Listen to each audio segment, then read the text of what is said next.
ایک بادشاہ کی مجلس میں کسی بزرگ کا ذکر خیر ہوا اور لوگوں نے اس بزرگ کی بڑی تعریف کی۔ بادشاہ کا اشتیاق بڑھا اور اس نے چاہا کہ وہ اس بزرگ سے ملاقات کرے۔ چنانچہ اس نے اپنا ایک خاص آدمی بھیج کر اس بزرگ کو اپنے پاس بلایا۔ وہ بزرگ جب مجلس شاہی میں تشریف لائے تو آتے ہی فرمایا، بادشاہ کی ہزاروں سال کی عمر ہو، جیو جیو جیو۔ بادشاہ نے کہا، آپ نے اپنے پہلے کلام ہی میں اپنی حماقت ظاہر کر دی، جو آپ جیسے بزرگ کے شایان شان نہ تھی۔ کیونکہ بادشاہ اپنے حساب سے بزرگ کی حماقت ہی سمجھ رہا تھا، اس لیے بادشاہ نے کہا کہ آپ نے پہلے ہی کلام میں اپنی حماقت ظاہر کر دی، جو آپ جیسے بزرگ کے شایان شان نہ تھی۔ بھلا کوئی آدمی ہزاروں سال بھی جی سکتا ہے؟ اس بزرگ نے فرمایا کہ آدمی کی حیات بقائے بدن ہی پر موقوف نہیں، کہ جب تک جسم باقی ہے، جب تک لوگ زندے ہیں دنیا میں، جب تک اس کی حیات باقی ہے تب تک وہ زندہ ہے۔ ایسی کوئی بات نہیں ہے میرے بھائی۔ جو آدمی حکومت پا کر، دھیان سے سنیے، جو آدمی حکومت پا کر عدل و انصاف اور بڑی بات خدا ترسی سے کام لے اور اچھے کام کرے، وہ آدمی نیک نام بن کر ہمیشہ کے لیے زندہ ہو جاتا ہے۔ میری مراد یہی تھی کہ عدل و انصاف کی بدولت آپ کا نام ہزاروں سال تک صفحے دہر میں قائم و دائم رہے۔ لیکن آپ کو میری دعا اچھی نہ لگی، آپ نے میری دعا پر مجھ کو احمق سمجھا، اور یہ آپ کی غلطی ہونے کی وجہ سے آپ کے حق میں یہ دعا مقبول ہے یا مردود ہے، آپ خود سمجھیں۔ تو اس سے سبق کیا ملا کہ عدل و انصاف اور خدا ترسی سے کام لینے سے عمر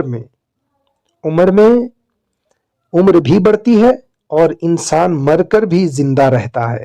بس ہمیشہ عدل و انصاف اور اچھے کام کرنے چاہیے اور ظلم و ستم اور برے کاموں سے باز رہنا چاہیے۔ جی ہاں دوستو، دو شخص اسی سے ریلیٹڈ اور ایک آپ سے واقعہ پیش کر دوں کہ دو شخص اکٹھے سفر کر رہے تھے، لمبے سفر میں تھے۔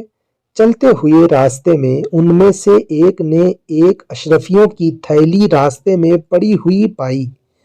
وہ تھیلی کو اٹھا کر اپنے ساتھی سے کہنے لگا، دیکھو بھائی، میں نے یہ تھیلی پائی ہے۔ دوسرے ساتھی نے کہا، یہ تم نے کیا کہا کہ میں نے پائی؟ یوں کہو کہ ہم نے پائی۔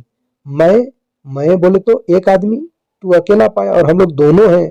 اٹھایا اگرچہ تو ہے، لیکن بول میں نے نہیں بلکہ ہم نے پائی، اس واسطے کہ ہم تم دونوں ساتھ ہیں، یہ ہم دونوں کا حق ہے۔ پہلے نے کہا، میں یہ بات کیوں کہوں جبکہ تھیلی ملی مجھی کو ہے؟ غرض تھیلی پر لڑتے جھگڑتے چلے جا رہے تھے۔ اتنے میں پیچھے سے کچھ لوگوں کی آہٹ سی معلوم ہوئی۔ کان لگا کر سنا تو وہ لوگ یہ کہتے ہوئے چلے آ رہے تھے کہ تھیلی کے چور وہ دونوں آگے جاتے ہیں۔ یہ سن کر وہ تھیلی پانے والا اپنے ساتھی سے کہنے لگا، کیوں بھائی، اب کیا کریں؟ اب تو ہم مارے گئے۔ دوسرا شخص بولا، اب تو ہم مارے گئے یہ بولو نکو، یہ تم نے کیا کہہ دیا؟ ہم مارے گئے؟ یوں کہو کہ میں مارا گیا۔ جب تم نے تھیلی پانے میں مجھ کو شریک نہیں کیا تو اب آفت میں بھی میں تمہارا شریک نہیں ہوں۔ جی ہاں بھائی، جو لوگ فائدے میں کسی دوسرے کو شریک نہیں کرتے، مصیبت میں بھی ان کا کوئی شریک نہیں ہوتا۔ لہذا مصیبت کے وقت اگر آپ کسی کو اپنے ساتھ پانے کے طلبگار ہوں، امیدوار ہوں، تو پھر خوشی کے وقت بھی آپ دوسرے کے ساتھ حسن سلوک اور اچھے سے پیش آیا کریں، مل جل کر رہا کریں۔ جی ہاں دوستو، مختصر سی زندگی میں تو یہی کہوں گا کہ حضور پاک صاحب لولاک صلی اللہ تعالی علیہ وسلم کی غلامی میں یہ زندگی اگر گزر گئی تو یقیناً ہم کامیاب ہیں، اور اگر حضور کی غلامی سے ہٹ کر زندگی گزری تو پھر ہم ہرگز کامیاب نہیں، ہم ناکام و ناکارہ ہیں۔ اللہ پاک سے دعائیں ہیں کہ اللہ تبارک و تعالی سبوں کو ہدایت کاملہ نصیب عطا فرمائے۔ وصلی اللہ تعالی علی خیر خلقہ محمد وعلی آلہ واصحابہ اجمعین، آمین برحمتک یا ارحم الراحمین۔